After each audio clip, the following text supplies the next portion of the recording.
Hi, I'm Tinsley. My sister's fiancé used company politics to get me fired, but he didn't know I was the one who signed off on his hire. And when everything fell apart, when his lies cracked open under pressure, he came crawling back.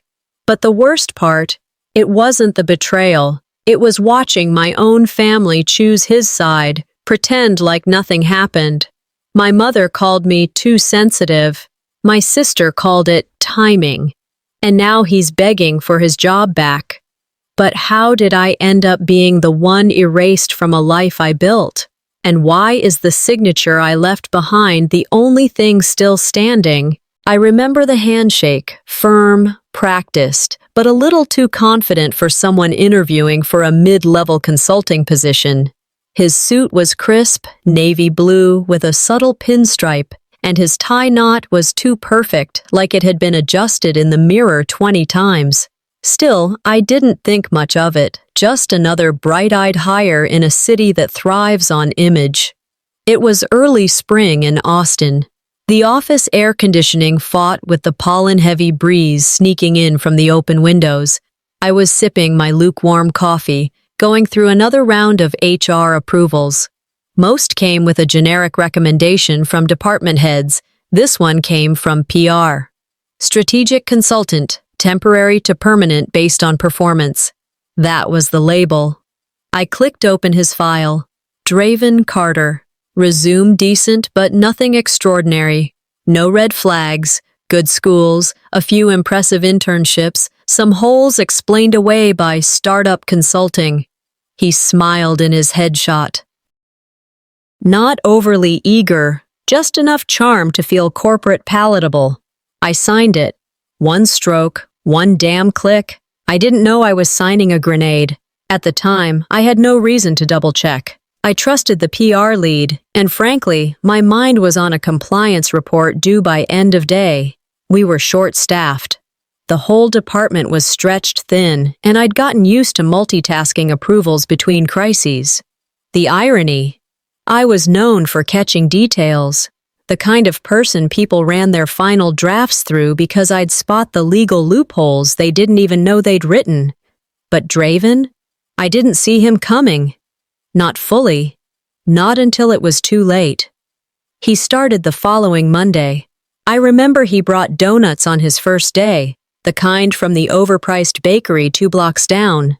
Everyone thought it was sweet. I thought it was calculated, but again, I didn't push it. That first week, he shadowed me. Said he wanted to understand how the company breathes from the inside. His words, not mine. I showed him how we handle interdepartmental clearances, walked him through our client-level confidentiality clauses. He nodded a lot, took notes, asked smart questions, but not curious smart, performative smart, like he was studying for a role he already knew he'd get. One afternoon, as I was reviewing a pending audit flag, I caught him watching me type. Not in a flirty way, more like he was memorizing. When I looked up, he smiled and said, "You make it look easy." I told myself not to be cynical. People say that to women in power all the time. It's the kind of compliment they think is flattering, but it's really just camouflage. 3 days in, he was on the rooftop cafe having a casual espresso with our CEO, Richard. 3 days. Most department heads didn't get FaceTime until their second year. Draven? He laughed like they shared an inside joke. I watched from the hallway window, unseen. "He's just ambitious," Rowena had said when I mentioned it to her later that week. "Austin's full of those." I brushed it off. I had deliverables to finish. Deadlines, reports, real work. I didn't have time to play corporate chess with a guy who just got his foot in the door. 9 months later, I stood in that same office, holding a cardboard box. HR had handed me a formal termination letter under performance review grounds. No meeting, no second chance, just a silent escort and a thinly veiled smile from the woman who used to call me the most precise mind in the building. And the person who signed off on that decision? Draven Carter. my sister's fiancé. I didn't even know they were dating when I approved his hire. They'd kept it quiet. Said they didn't want to influence professional dynamics. Valora said that line at brunch, the week before my firing, while casually sipping mimosa like she hadn't detonated a bomb under my career. Standing in that HR hallway, I didn't cry. I didn't shout. I just walked. Quietly. Box in hand. Eyes forward. When I got home, I kicked off my shoes, pulled my hair into a bun, and opened my laptop. There, in my sent folder, was the PDF. Subject line: Approval, Draven Carter, Strategic Consultant. Date: 9 months ago. Signature: mine. I stared at it. I didn't blink. One signature. That's all it took.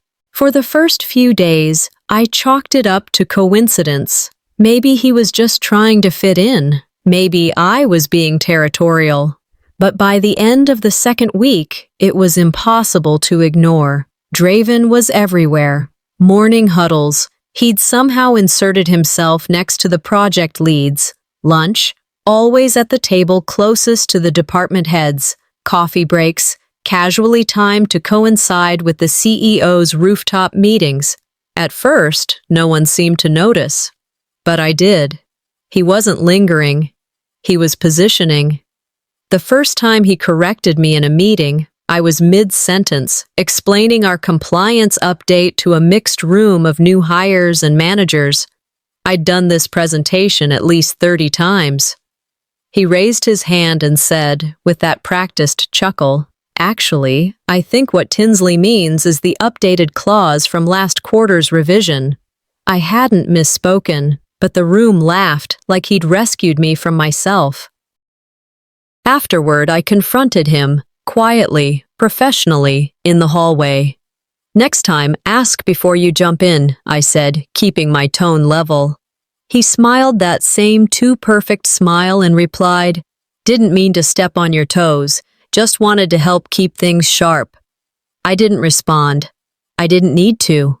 His grin told me he knew exactly what he was doing.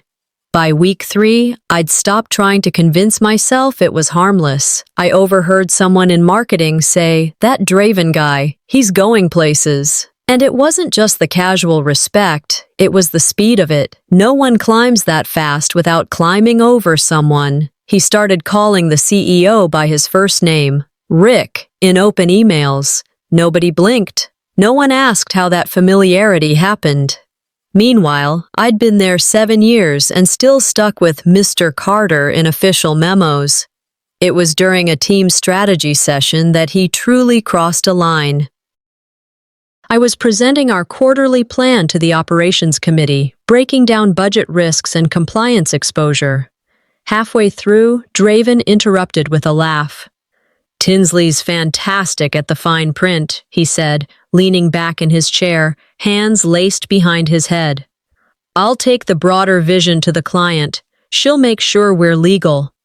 Some people chuckled. Someone clapped. I stayed still. It wasn't what he said. It was how, like I was the secretary and he was the visionary, like I hadn't been carrying that department before he knew we existed. After the meeting, Rowena and I grabbed a coffee on the building's terrace. The sun was sharp that afternoon, and everything felt a little too loud. "You okay?" she asked, sipping her black coffee without looking at me. I shrugged. "He's ambitious." "Ambition's not the problem," she said quietly. "Sometimes ambition doesn't climb, it swallows." That stuck with me, but I didn't act. Not yet. I told myself to be professional, to wait, to give it time, because if I complained, I'd sound like I couldn't handle competition, and God forbid a woman in my position be labeled emotional. The next morning, I arrived at my desk to find a series of meeting invites on my calendar, all client pitch prep. I wasn't on the invite list. Draven was leading the sessions. My name had vanished. That was the moment.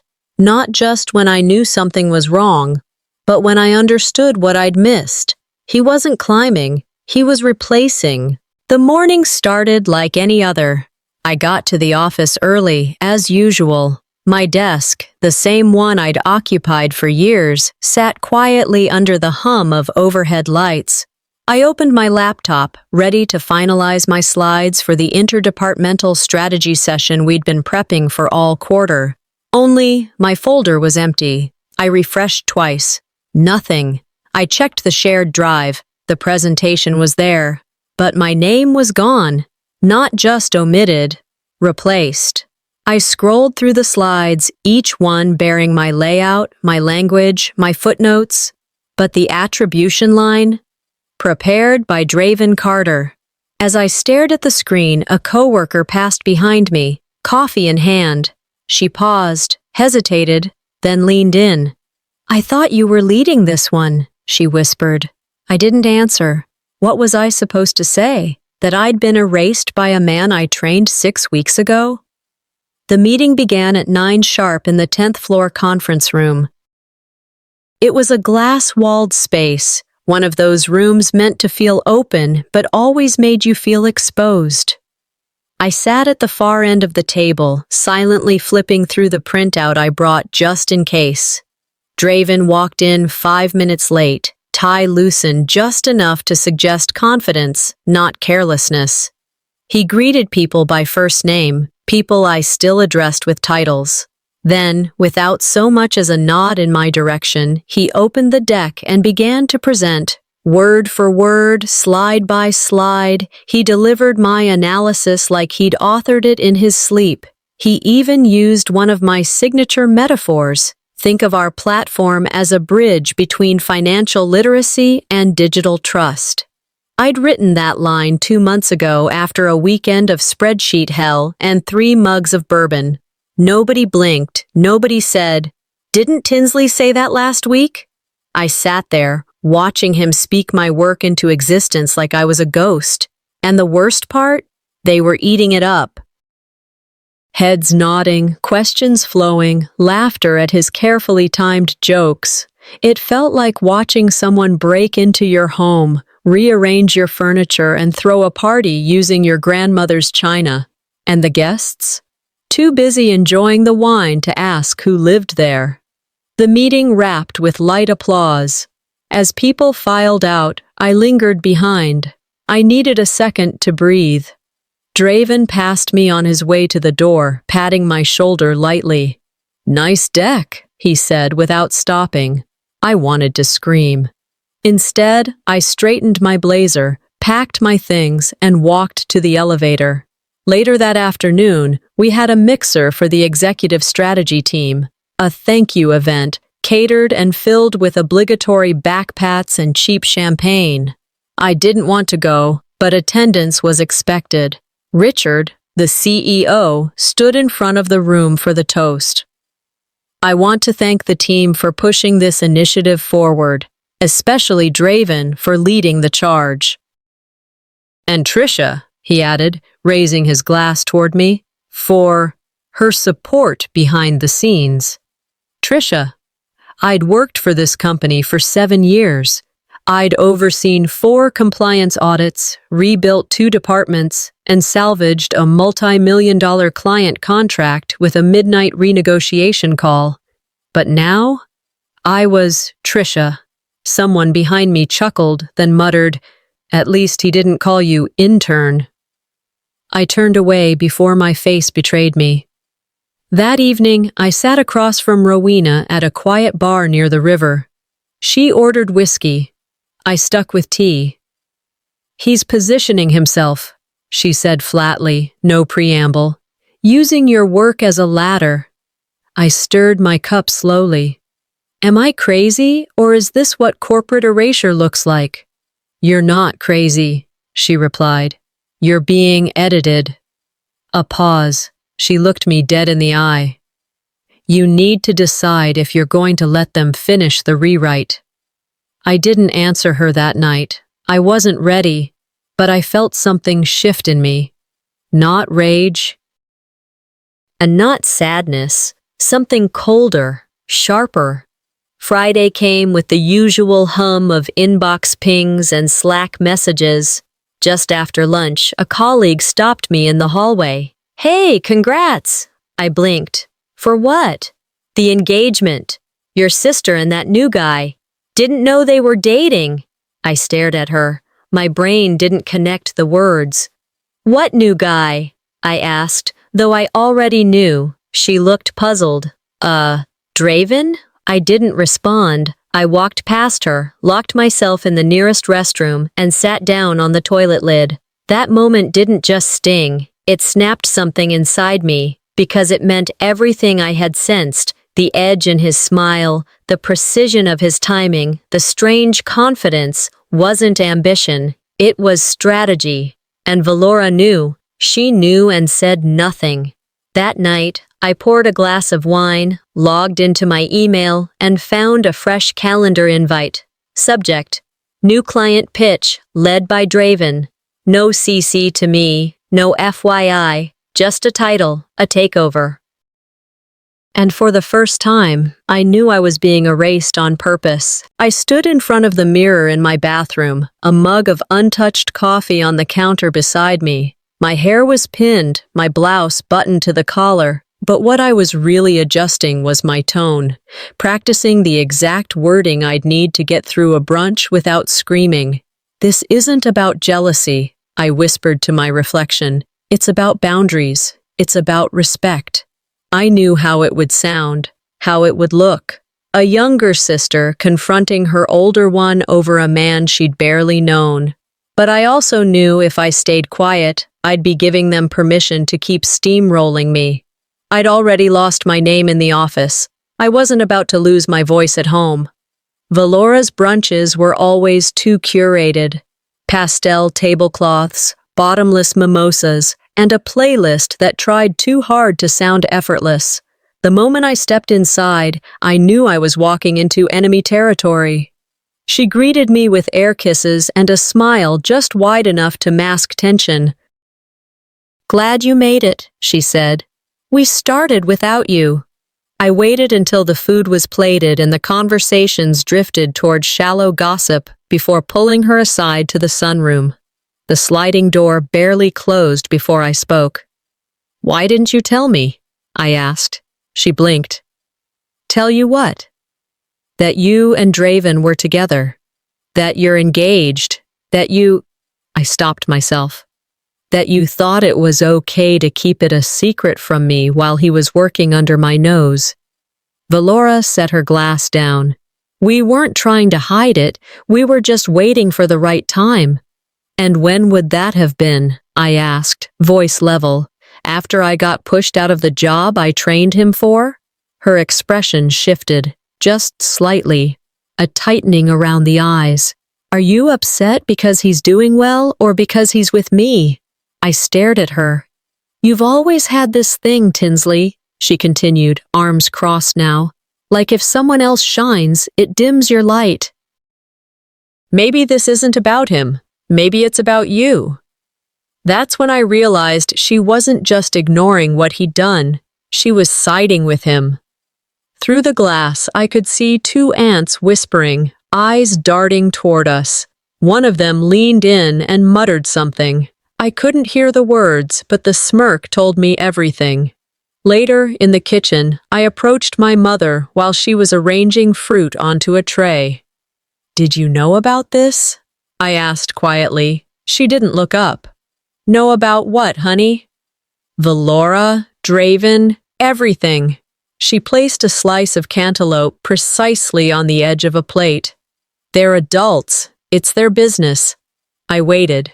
She turned to face me, exhaling like I'd just asked her to carry bricks up a hill. "Tinsley, not everything is about you. You've always been a little sensitive." There it was, the sentence that followed me from childhood like a shadow in daylight. A little sensitive, as if what I was feeling wasn't valid. As if my hurt was just another personality quirk to be managed. That night, I scrolled through LinkedIn in bed, trying to distract myself. That's when I saw it. Draven had posted a photo, him standing with the CEO, smiling with his arm around Richard's shoulder. "Grateful to be working alongside my future sister-in-law," the caption read. My stomach clenched, not because of the words, but because I knew what they meant to everyone else. It didn't matter that I'd built that department, that I'd mentored Draven, that I'd been there for years. All they saw was the family connection he was now milking like a public relations goldmine. The post had over 300 likes by morning, comments from industry peers. "Power couple. Lucky to have such strong connections." Nepotism or just good timing? I didn't respond. I didn't like it. I just closed the app. Over the next week, I avoided the office when I knew Draven would be there. Skipped meetings where I'd have to share air with him. I stopped chiming in on group threads, pulled back from cross-department calls. I became background noise. Exactly what they'd been hoping for. Rowena cornered me in the break room late one afternoon. She leaned on the counter, arms crossed. "When did you stop fighting?" she asked. I looked at her, tired. When I realized no one else noticed the fight had already started. She nodded slowly, didn't press. She didn't have to. That night, I got home, changed into sweatpants, and pulled out the small metal lockbox from the back of my closet. Inside was a flash drive. I hadn't touched it in months, but I'd saved everything. Emails, drafts, original files with timestamps, a paper trail no one knew existed. I plugged it into my laptop, created a new folder, and named it Draven, Timeline, because if no one was going to protect my name, I would.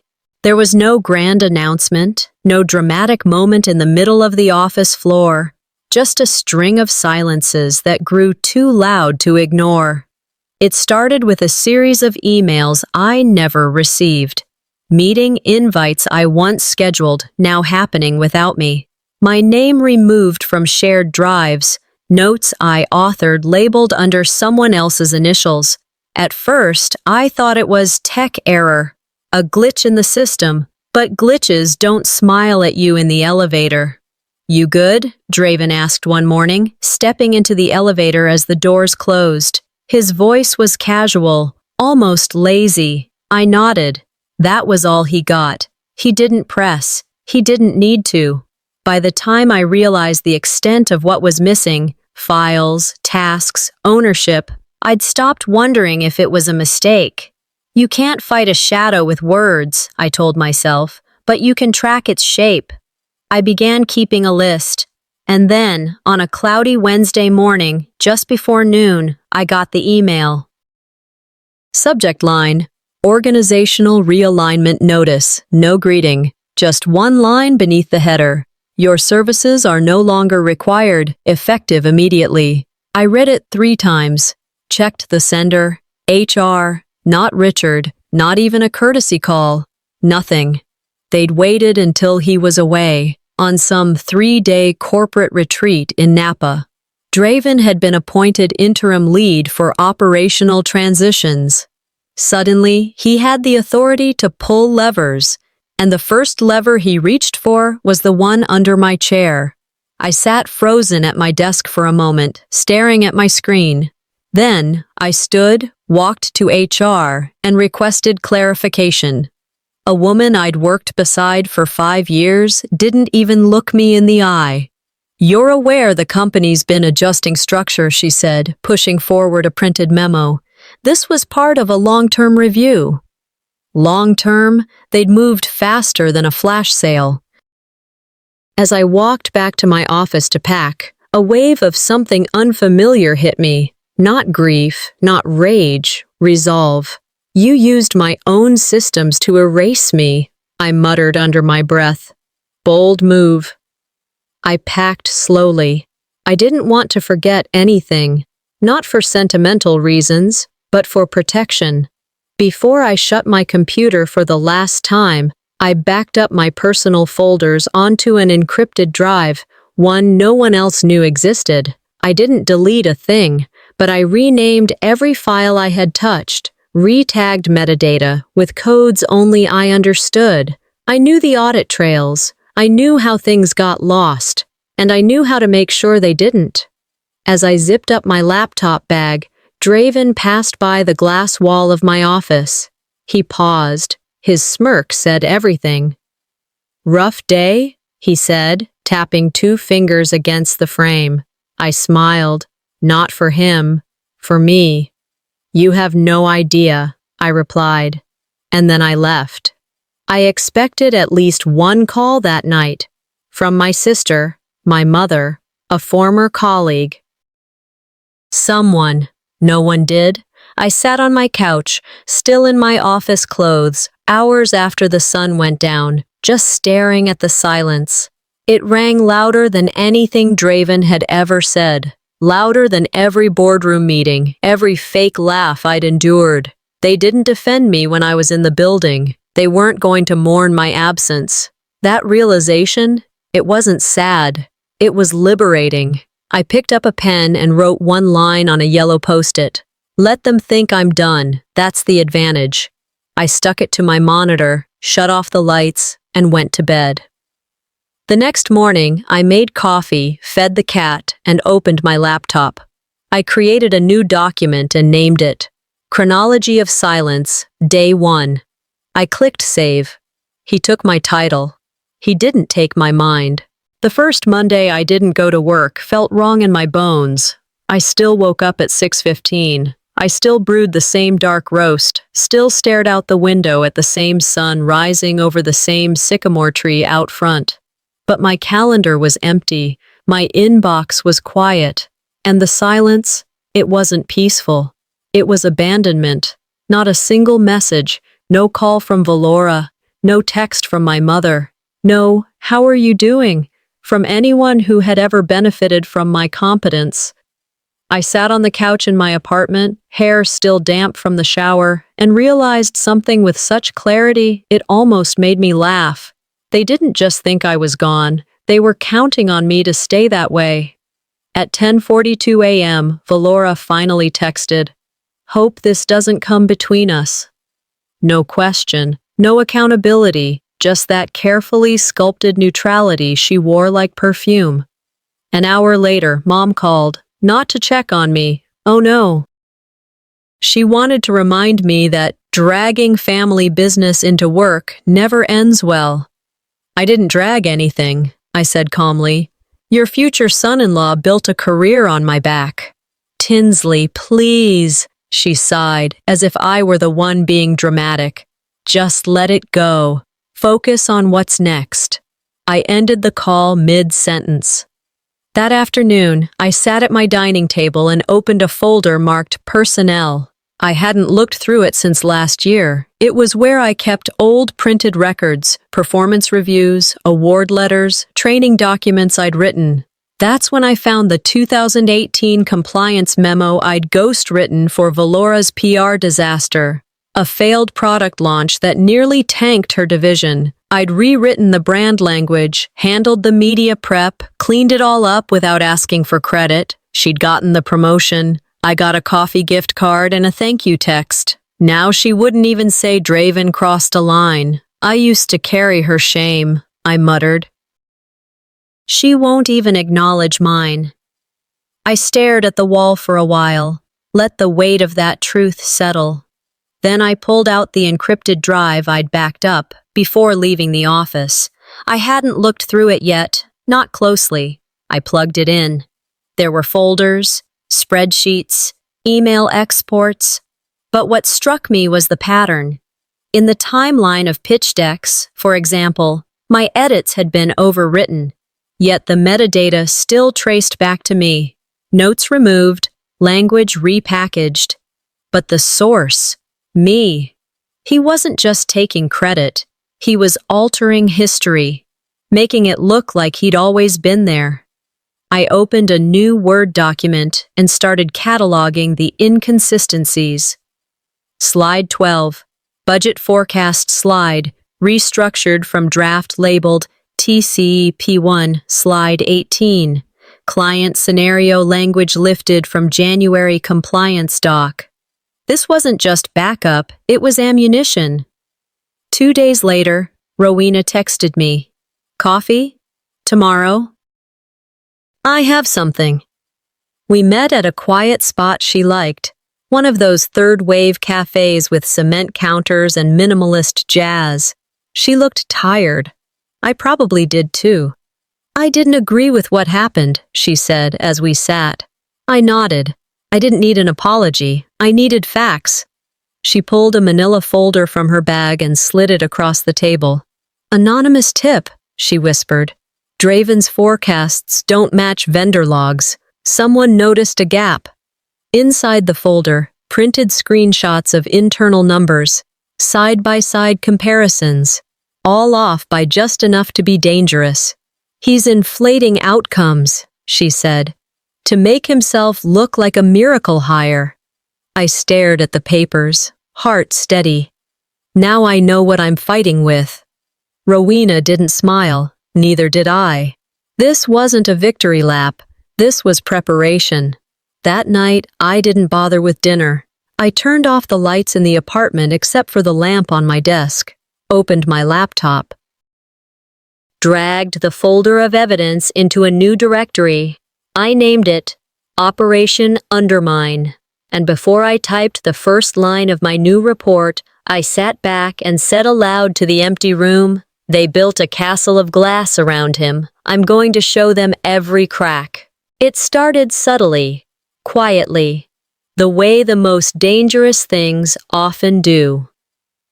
One morning, I searched the internal document archive for a report I'd authored the previous quarter, an audit model I'd built from scratch. Nothing. I double-checked the folders, rechecked the naming conventions.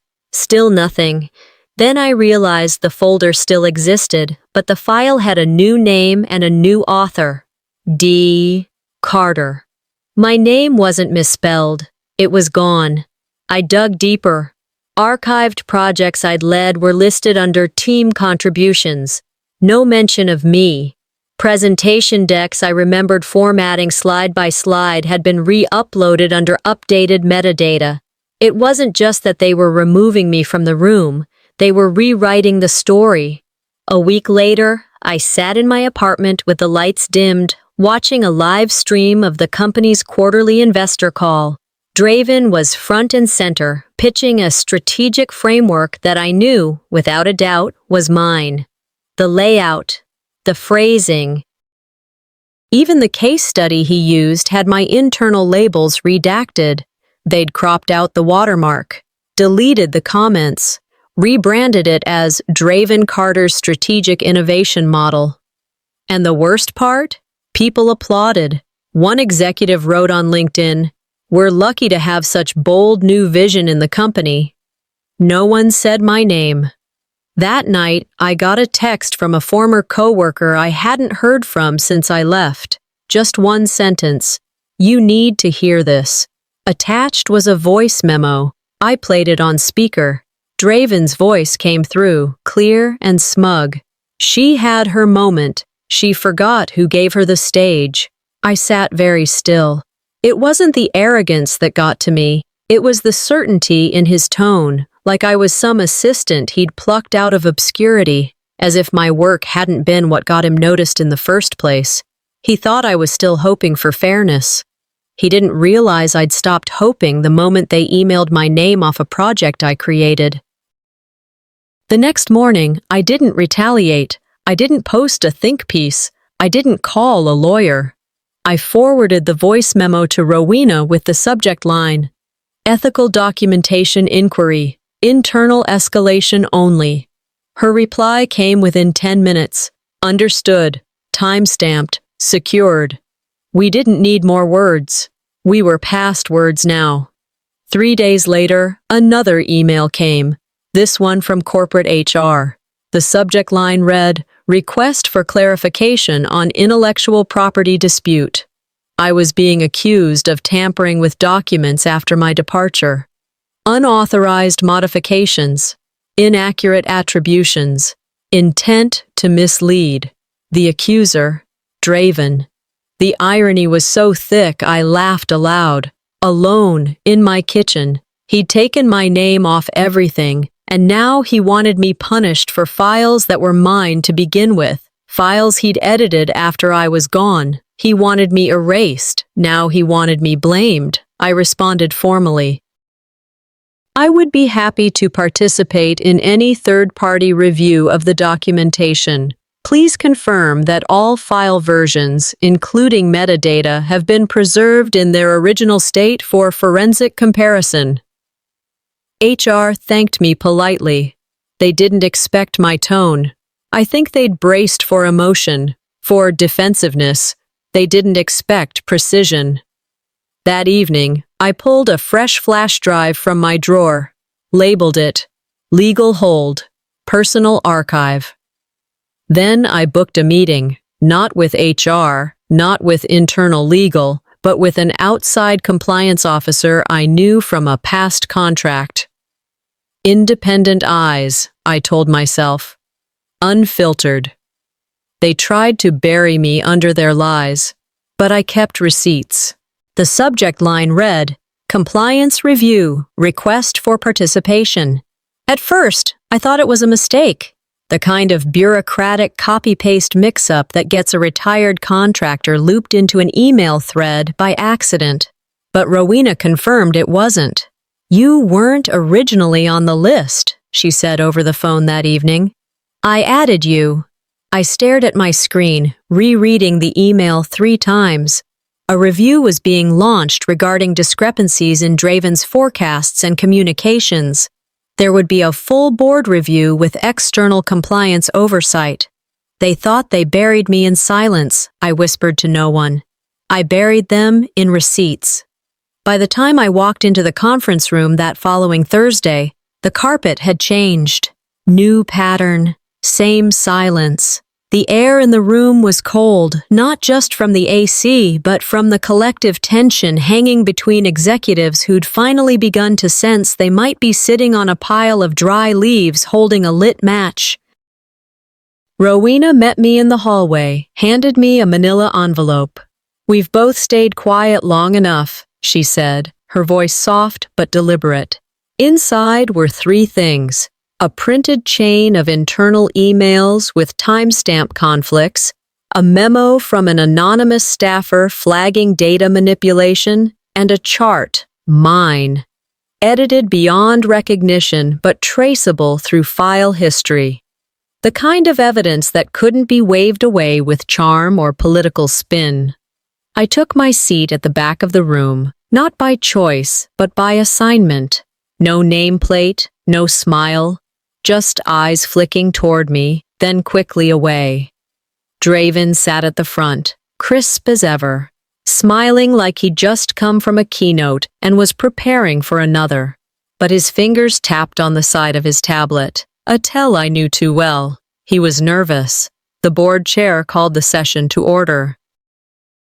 We're here to review allegations regarding project inconsistencies, misattribution of internal material, and concerns regarding vendor reporting submitted under the leadership of Mr. Draven Carter.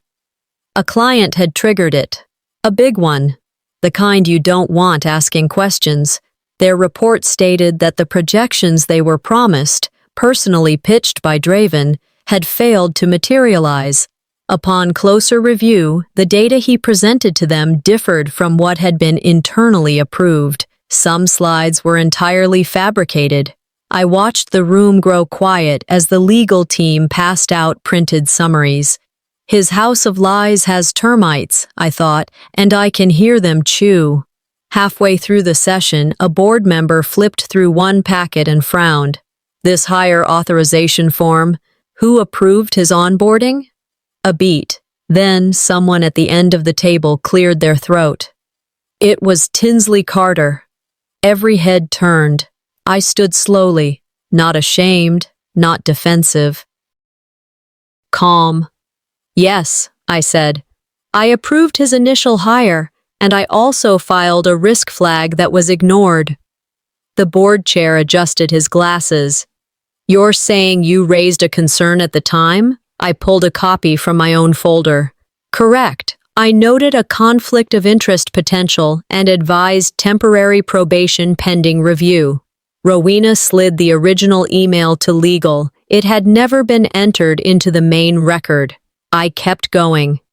My documentation includes original project timelines, metadata trails showing content ownership, and evidence of post-termination edits to my work labeled under Draven's name.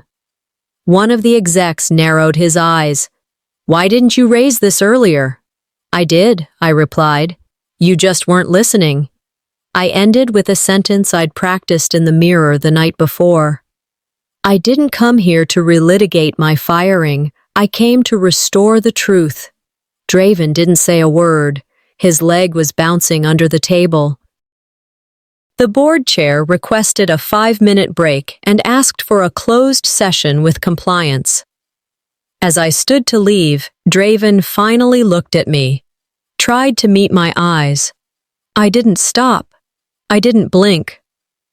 By the time I reached the door, my phone buzzed. A message from Rowena. They're no longer protecting him. I exhaled, letting the weight slip just enough to feel the ground beneath me. They gave him the microphone. I just let it record. The room emptied slowly after the session. Nobody looked at me directly, but they didn't ignore me either. It was a careful kind of silence, one reserved for people who suddenly realized they'd bet on the wrong horse. I didn't linger. Back at home, I sat on the couch with my laptop still in my bag. I didn't open it. I didn't need to. The damage had already been done, just not to me. Not this time. The most dangerous kind of truth isn't loud. It's quiet. It hums just under your skin until you can't ignore it anymore. That boardroom didn't erupt in outrage. It settled into stillness, the kind you can't walk out of without rethinking everything you thought you knew. 3 days passed before I got the email from a junior compliance analyst I'd never spoken to before. He was short, to the point. "Ms. Carter, I've been reviewing legacy metadata. Please see attached." There were 5 PDFs. I clicked through them slowly. Each showed internal emails Draven had forwarded after I left the company, edited, time-stamped 2 days after my firing, and sent using language that matched my writing but twisted the message. He had weaponized my voice, used my tone, my structure, to validate his own spin on project updates. The analyst added one more note. "We've confirmed through version history this content was altered post-departure. An internal inquiry has been escalated." I whispered to myself, "It's not just a story now, it's evidence." Word began to spread, not publicly, not yet, but inside, among people who had stayed silent too long. I started receiving messages, quiet ones that didn't risk the sender's name. We always knew it wasn't right, but he had backing. "I'm sorry I didn't speak up earlier." One VP even invited me to coffee for document clarification. I declined. I wasn't interested in cleaning their conscience. Now they were crawling back. Not because they believed me, but because the tide had turned. I returned to the office the following week, officially to pick up archived personal files. No fanfare, just a badge on a guest lanyard and a few awkward nods from people who used to speak too loudly around me. As I packed a box of old papers, a folded note fluttered out from between 2 policy binders. Handwritten, no signature. It read, "You were the only reason I stayed sane here." 7 words. I didn't cry. I just folded the note and slid it into my wallet. It said more than all the HR exit interviews combined. Outside, the air had shifted.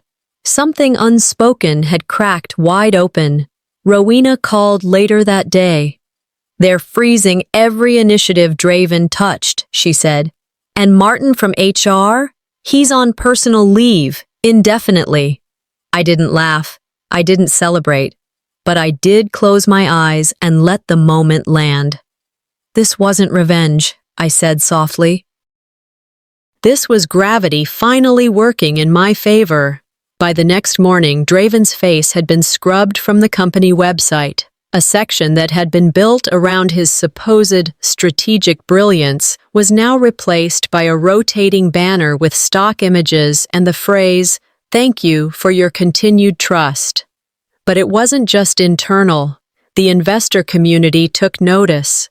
A handful of LinkedIn watchdogs flagged inconsistencies in prior public presentations. The platform started to whisper what no one dared say out loud. He built a career on illusion. Now, they were all watching it vanish in daylight. I didn't gloat. I didn't post a single thing. Instead, I opened my laptop, created a new document, and titled it, Professional Closure, Final Draft. And then I sat back and watched the echo of what they tried to hide do exactly what truth always does. It found a way to speak louder than any lie. I walked into the building with nothing in my hands and everything in motion. No one met my eyes.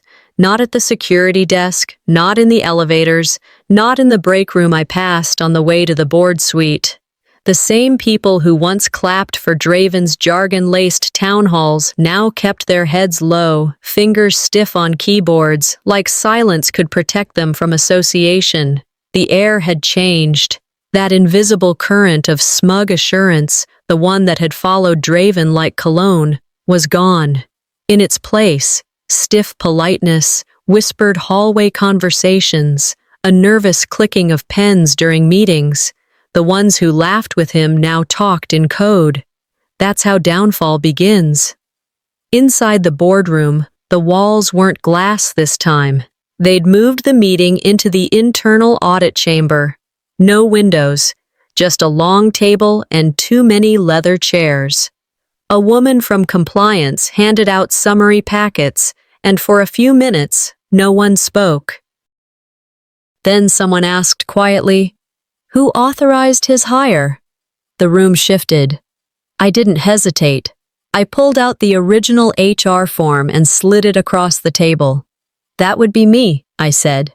"And here's the note I added at the time." At the bottom of the page, just above my signature, subject to probationary review, potential conflict of interest. Murmurs, a few raised eyebrows. Someone actually swore under their breath.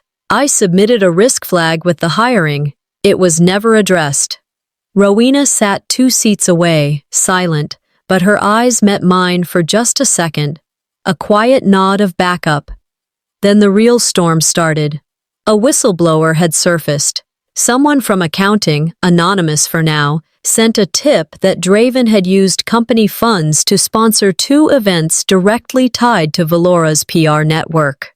Events the company never signed off on, ones he'd approved himself using fake vendor clearance signatures. Screenshots followed. Internal approvals with forged names, fabricated vendor IDs. It was so sloppily done, it made me almost embarrassed for him. But sloppiness isn't the same as harmless. And for a man who'd built his kingdom on clean design and charisma, the cracks were loud now. The next day, the internal Slack channels exploded. Not with drama, those were cleaned fast, but with a simple, pinned message from HR. Transition in leadership underway. We thank Draven Carter for his service. No ceremony, no detail. I didn't smile. I didn't celebrate. I forwarded the full audit packet to legal with a short note. No response needed, for record only. Rowena texted me later that night. They're trying to save face, but the curtain's already down. I knew what she meant. This wasn't the kind of mess you sweep under a rug. It was the kind that left a stain. A week passed. One of the board members, someone who had never returned a single email of mine while I was employed, called me. "We owe you more than a reinstatement," he said. "You exposed a culture problem, systemic." I took a breath before answering. I didn't expose it, I said. I survived it. He was quiet for a beat, then offered me a return, some advisory role in internal ethics or strategic alignment, something vague but well compensated. I didn't decline immediately. I just told him I'd think about it. Because the truth was, I wasn't sure I wanted to go back. Not because I was angry, but because I finally understood something. I didn't need a seat at their table. I built my own. The next morning, I pulled a thick black notebook from my shelf and wrote one line in blue ink. Systems don't fail. People in charge do. Then I began preparing a private case file, not to sue, not to retaliate, to safeguard. For women like me, who were still inside companies like that, thinking they had no options, no recourse. The man who fired me was now a ghost. But ghosts leave messes. And I wasn't done cleaning. There's a certain kind of quiet that doesn't feel like absence. It feels like arrival. A week after the boardroom fallout, I found myself walking the perimeter trail of Zilker Park, the sun filtering gently through the trees. No meetings, no email refresh, just wind, leaves, and the occasional sound of children playing in the distance. I wasn't replaying the hearing anymore. I wasn't crafting responses in my head. I wasn't waiting for anyone to call. There was a time I would have craved an apology, waited for it like oxygen. But now, all I wanted was clarity, and that didn't require permission. The next day, I received a brunch invitation from Valora. The email came without emojis, just a simple line. Let's not let this ruin everything.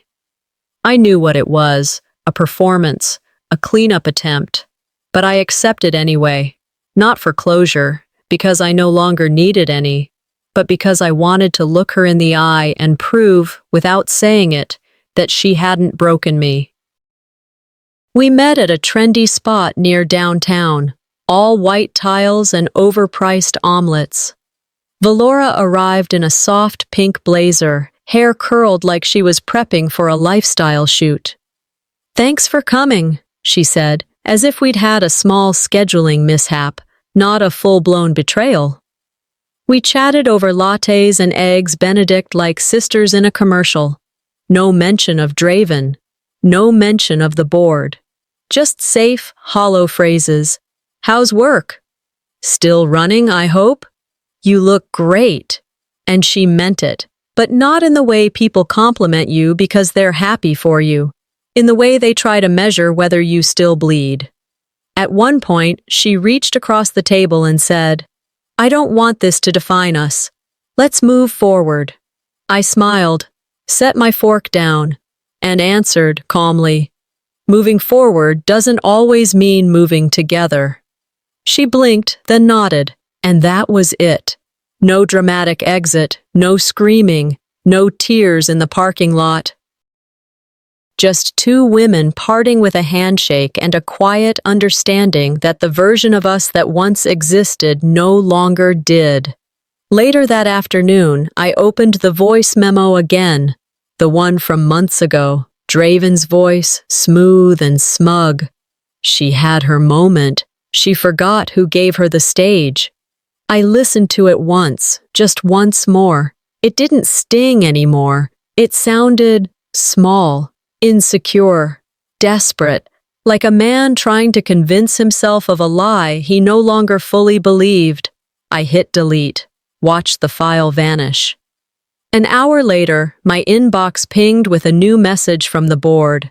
They wanted to formally offer me a consulting role, internal leadership reform, ethics oversight, culture reconstruction. It was flattering and deserved.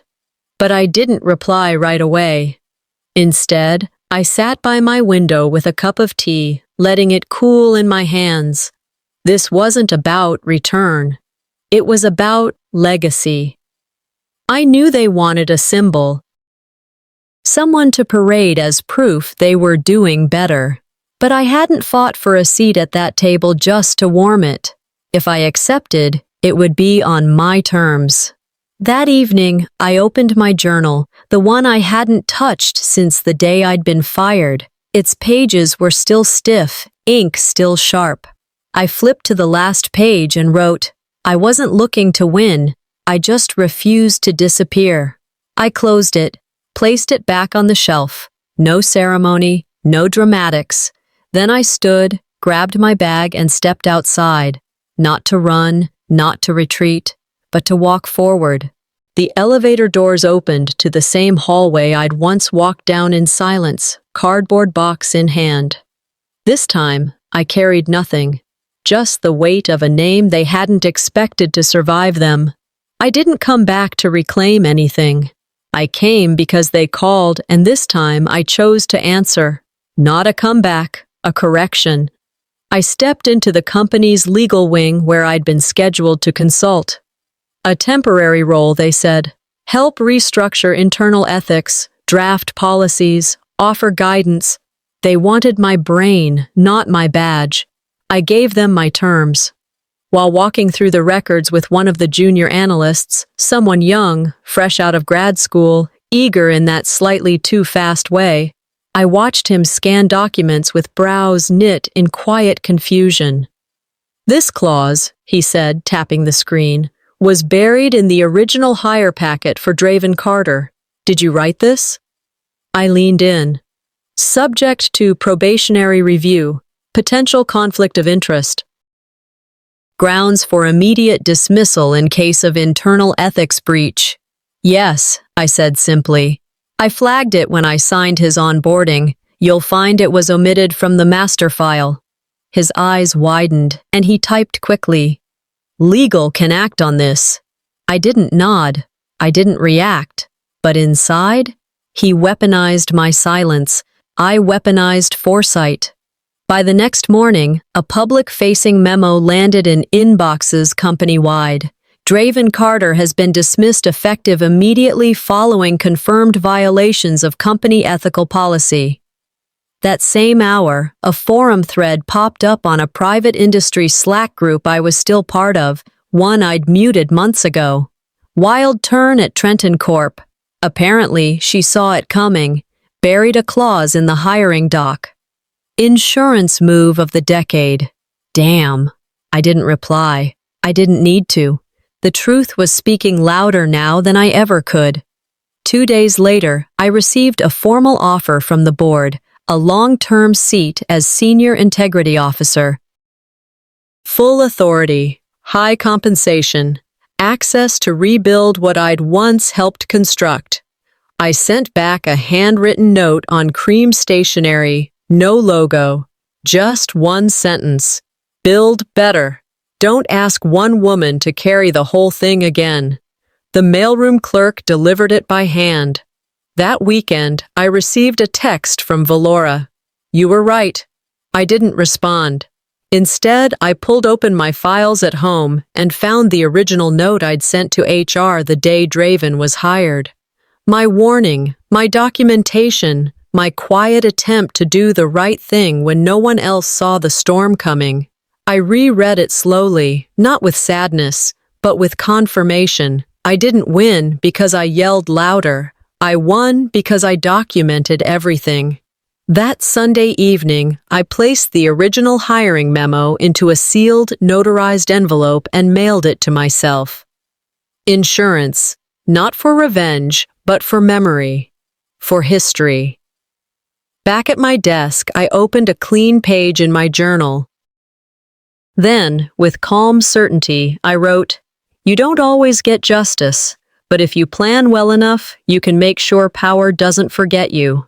I closed the cover, filed it beside the rest, and exhaled.